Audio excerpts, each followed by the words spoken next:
this was a Facebook question. Jessica wrote on Facebook, I've been getting a lot more takeout than ever before. So how much should I be tipping if I'm picking up my meal versus having it delivered? You want to start an argument and you ask 10 people their thoughts on tipping and you'll get 10 different opinions. So it is a difficult, challenging one. Again, as with the previous question, somewhat guided by what your own financial circumstances are. However, this one's got the added layer that we know, and Rachel, you better than anyone know, that the whole hospitality industry has been so hard hit by this pandemic. It may be that you've got friends and family members who work in restaurants that have been just completely shuttered for the past 6, 7, 8 months, or maybe never to reopen. So the fact that we're doing that much more takeout than we normally would, I want everyone to be mindful that providing your own circumstances allow that you are generous even when you're doing a pickup order for takeout. So I recommend for takeout, 10%, pandemic or no, and I recommend for delivery 15 to 20%. And during times of pandemic, or if there's any kind of an increased lockdown in your community where you're just not leaving your home at all, or there's a huge snowstorm, they're saving you the trouble of going outside. They're the frontline responders in the world of food. Remember them accordingly, and if you can, even more than 20%. Of course, given the constraints of your own budget and what you can do whatever you can, because this is an industry that's really disappearing. It's on all of us, frankly, to support them on the grassroots level. Hey, Rachel. Hey, Mr. Manners. I'm Kelly. And Drew. We live in Indiana with our 3-year-old daughter. And we've been following the recommended precautions during COVID and social distancing. Some of our friends and family members, however, haven't been taking the same precautions. And then they're wondering why Kelly and I don't want to hang out with them.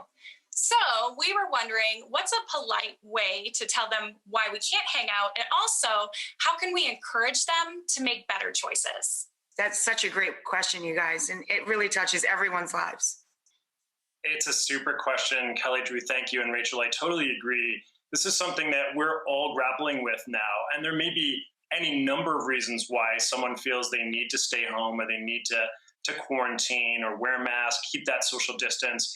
And we're seeing varying levels of the way people interact and the way people feel that they can rise to that occasion. I live in New York City. I've got friends that I have not seen since the start of this pandemic. It's because everyone's comfort zone is different. I think for starters, Kelly and Drew, I think how terrific, and we know Hoosiers are friendly people, how terrific that your family loves you that much, that you are clearly missed. I'd actually be starting to worry if they're saying, yeah, don't worry about it. It's fine that you're not coming. We'll see you whenever, see you in 2025.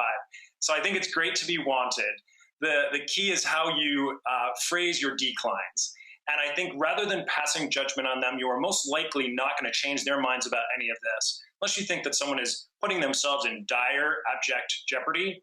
I would simply say for yourselves, we're at this point, we're respecting the local guidance here in our community in Indiana. And for that reason, we're not seeing any friends or family in large gatherings, but we miss you very, very much. We'd love to participate in the family gathering, maybe virtually if you can do so.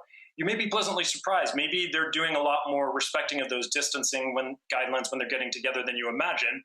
And then I would try also, see if there's a way for you to get together one-on-one with some distinct members of this family where you can set different ground rules and you'll feel a little bit safer and that you're also protecting them as well.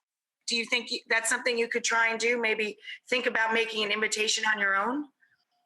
Absolutely. I think it's better if it's coming from us, but I really liked how you said, explain how we miss them, and we're trying to find a middle ground compromise, but it's on our terms, so we know we'll follow the guidelines that we feel is best for our family.